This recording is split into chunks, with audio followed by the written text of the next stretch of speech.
Hello, everyone. I am Sacrobolic, your envoy of hope, and welcome back to WIWR. Evangelion 1.0, You Are Not Alone, is the first of the rebuild films, which seem to be designed to retell the story of Evangelion, but with several notable differences. From what I remember, and it has been a while since I watched the original Eva, but I distinctly remember the opening of the show for the first 10, probably around 13 episodes, I think. Evangelion was surprisingly lighthearted, not necessarily completely lighthearted. There was still the more dark, mature undertones, but they didn't really boil over until about midway through the show. Where 1.0 starts off, once the show got serious and became more focused on depression and the characters' mental breakdowns, that's where the movie starts. It starts with the darker tone, completely bypassing the lighter tone of the early episodes of Eva. As a movie, by itself, it's not bad. It properly sets up its characters, explains the setting, explains what's going on. I'm honestly not sure that the original Eva did that, so you could even see that as an improvement. It looks good because it's a movie, so there's a lot of minor improvements that just generally add to the cohesion. One thing that is definitely improved from the original is that in this movie, Ramiel, I believe, is absolutely terrifying, whereas it was just kind of like a cool cube in the original one. It also really puts you in sort of the mindset of Shinji. You could argue that because it gets so much into his mindset, he comes off whinier like he would closer towards more of the ender parts of Eva. But as a standalone film, it's a decent action film, which seems to just basically be tying in its monsters as an excuse to have exciting action scenes. It's Eva, there's a lot of improvements, but it's still nothing great. Evangelion 2.0 You Cannot Advance is the second of the Evangelion rebuild films. This one does take the more lighthearted approach and tone that the early episodes of Eva take. But what's strange is that this movie does extend into bits and pieces from middle to even sort of later game Eva. So it creates this sensation that the tone, especially compared to the previous movie, which had the more darker of the middle Eva tone, is almost as if the tone of the rebuild films is getting lighter as it goes. And perhaps foolishly, some part of me almost feels as if the rebuild films may have a lighter ending, although I am incredibly prepared and expecting those hopes to be dashed across the rocks as we get into the later films. Regardless, this film introduces a new female pilot of whose name I do not know. I think she's just number 3 or something, I feel like is her name. I'm not sure. She didn't have a whole lot to do in this film, but I imagine they're setting her up to do more in the later films, as this film does introduce all of the other Eva pilots.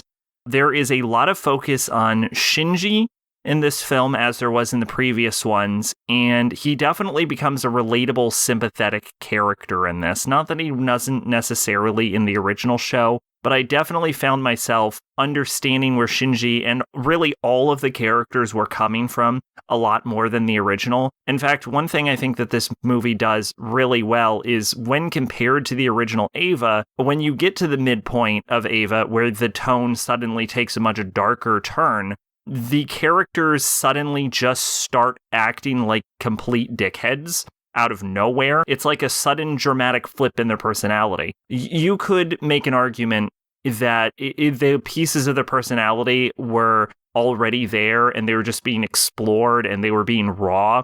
But in this movie, when it gets into the more asshole-ish parts of the characters' personalities, it feels earned. It doesn't suddenly feel like they turn on a dime. You understand where the characters are coming from, and it, in that way, has superior characterization when compared to the original show.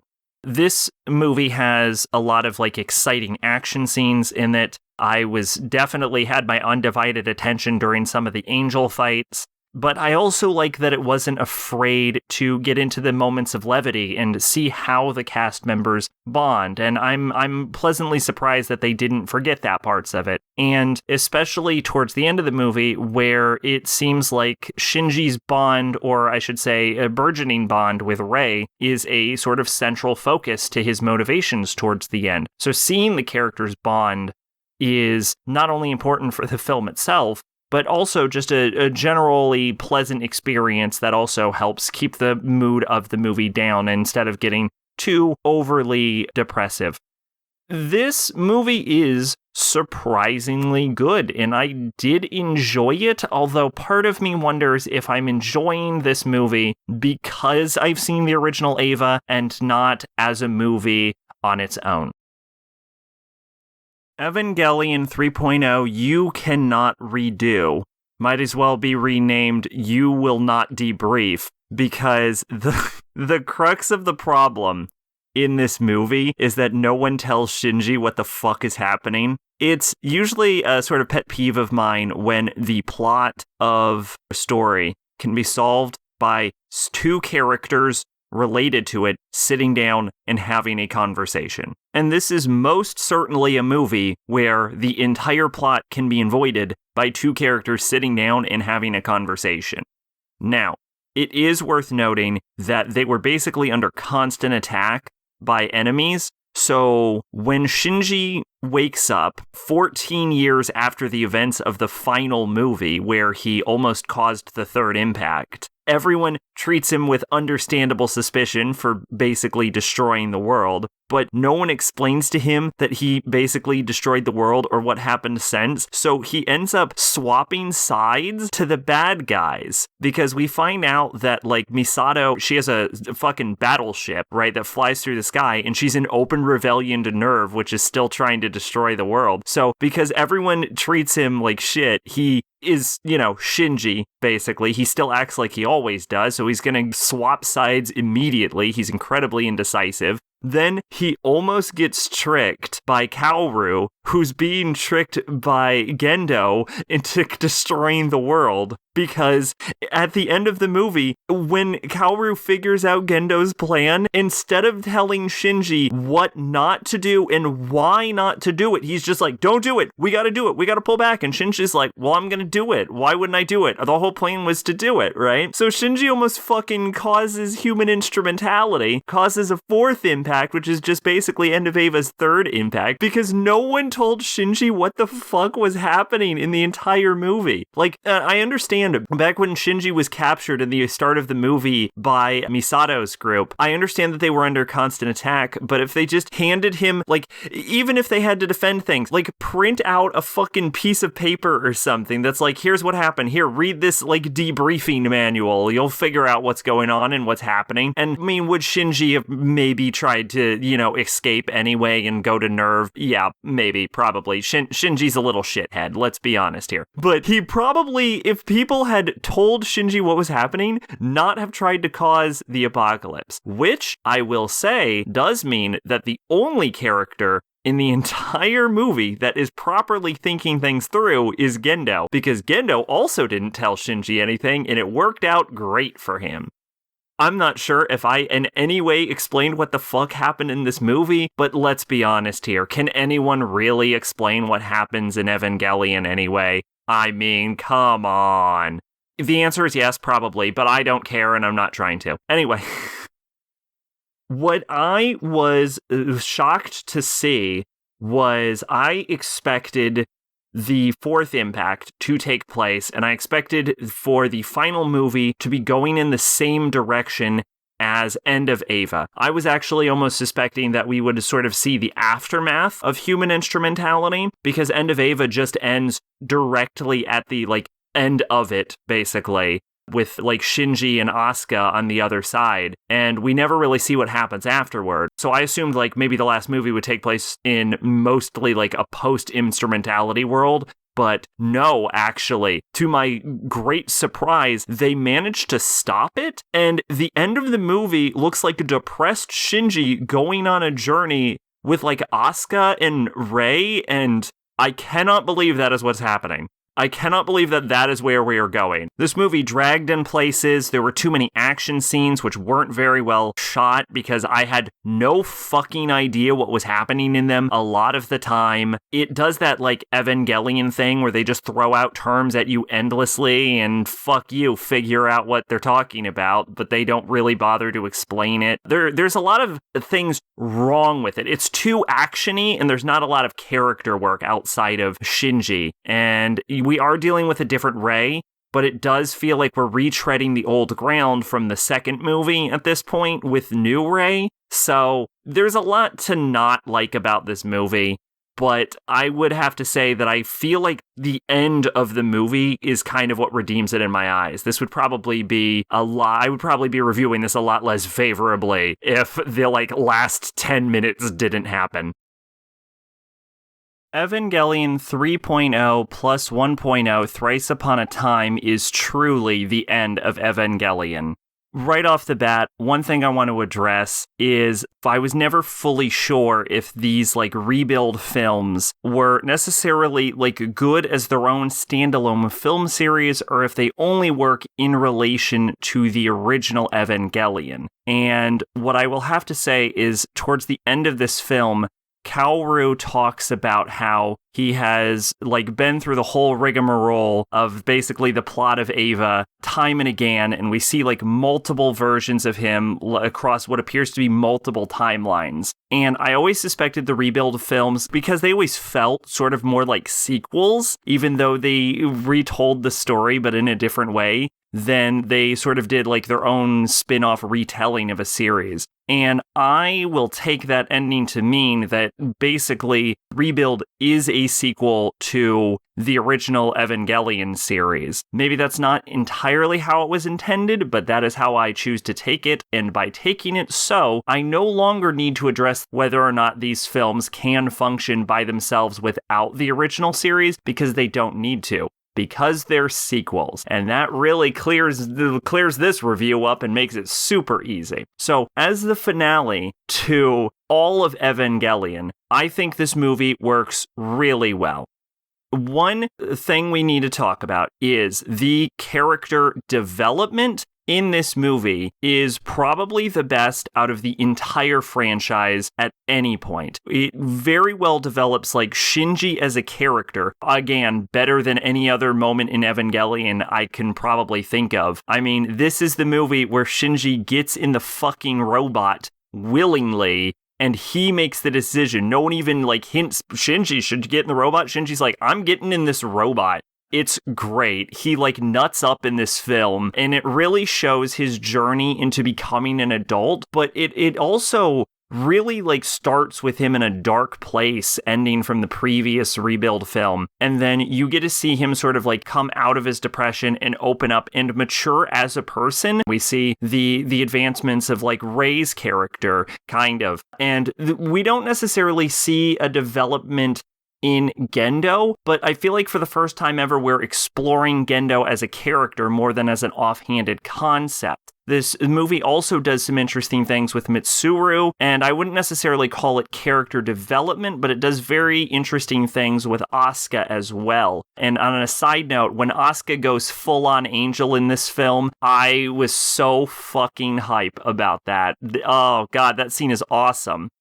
It manages to, as the final Evangelion film, really wrap up a lot of the group arcs that the characters had and sort of like not just built up over the course of Rebuild, but also over the course of the original series, setting up sort of relationship finales between Shinji and Mitsuru and Shinji and Rei and Shinji and Asuka, and really addresses like their relationships throughout the rebuild films, but also in a sort of way addressing the relationships that were sort of established throughout the original series, like the heavy romantic undertones, some would argue overtones, during the original Eva series, especially during the end of Eva finale, coming back to the actual acknowledgement for their feelings of each other in this movie, but the acknowledgement that as of this point in the final rebuild film, they have moved on from each other, and they do some really great things with their characters. They finally establish who Mari is. She's still not the most well-developed character, but they do something interesting with her in this film. This movie can drag a bit with the action, and it's a little, weirdly enough, the social interactions and the character developments and the personal drama scenes in the earlier parts of the movie are sort of edited and shot differently than the action scenes. The action scenes are a little too choppy. It's hard to follow what's going on, especially during the final battle where you have two identical Evas just clashing into each other and you have no clue what is happening visually because there's not really that much of a way to distinguish upon them, the difference between them, other than what spears they happen to be using at that exact moment. But we get to see the conclusion of Shinji's arc with his father. Weirdly enough, this movie has so much payoff across the entire franchise. Now, of course, this is Evangelion, so you might be wondering how much random, unexplained bullshit terms do they throw out? And the answer is all of it. They throw out so much. This has the most random, nonsensical bullshit in any of the movies or series prior by a wide margin. If I was not capable of backing up what the fuck he said, Gendo at one point goes on such an incoherent rant, and he delivers his lines so quickly that I would have no idea what the fuck was happening at the end of this movie. Thank God I could back it up, so I had a rough idea, but even then, I feel like parts of the time, there is just no explanation, so you just kind of have to guess what they're talking about, and you just end up in the general proximity, because let's be honest, what they're saying is nonsense, and they don't bother to explain it. Which, I have had a theory starting from the last movie and moving on to this movie that Shinji has no fucking idea what is happening any more than the audience does, because at no point does anyone bother to actually explain what is happening to Shinji. So he is also, I've always assumed, just kind of guessing at what's happening. And I feel like this is kind of evidenced even as far as this movie goes, just based on the fact that characters will throw out a bunch of terms and Shinji will not react whatsoever. But the second someone gives him an actual order or a command or a directive, he's like, that thing? Got it. I'm gonna go do that now, immediately. And he never interacts with the plot or the bullshit terms they throw around, so I'm starting to suspect that Shinji also barely has any idea what the hell is happening. But yeah, no, this movie is great, and of course, it acts as a great allegory for coming out of depression as well. I understand now, retrospectively, how the rebuild films work, because they started in the dark place that End of Eva ended with, and then they progressively started getting lighter with the exception of the previous film, but that was just sort of a relapse required to get on to this final film right here. Very good. This is definitely, I would say this is my favorite part of Evangelion, is this movie right here, even more so than End of Evangelion. But I will say that this movie runs because End of Eva walked. Without End of Eva or the prior 90s series, I do not think these rebuild films would hit this hard, and I do not think this movie would be as good. But luckily, even in this movie, it seems like they're acknowledging this as a sequel to the 90s series, and because of that, and all of the payoff between the characters, I genuinely enjoyed this movie. Almost top to bottom, some of the action scenes dragged on too on, but this was a genuinely great experience. Twitch and Discord in the description. Thanks for watching. I have been Sacrabolic, your envoy of hope, and this has been WIWR. Bye-bye.